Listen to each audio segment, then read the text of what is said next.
Ready to launch your own marketing agency? Here's how to build a complete agency system in GoHighLevel. Step 1. Sign into your GoHighLevel agency dashboard and click the sub-accounts to start setting up client workspaces.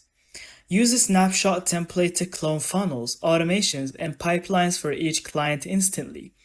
Under Settings, go to Company, and then set your agency branding, logos, domain, and email. Next, go to the SaaS configurator and enable automated billing, plan tiers, and Stripe integration so clients can self-sign up and pay. Under Workflows, build your automation system, lead follow-up onboarding sequences, client reporting alerts, and more. Want 24/7 contact? Add chat widgets, WhatsApp or SMS options for real-time engagement. Don't forget to invite team members under team management and send them to specific sub-accounts or roles. Finally, use the agency view to monitor performance across all accounts, leads, campaigns, and revenue at the glance. And boom, you've got a full stack marketing agency system ready to scale all inside GoHighLevel.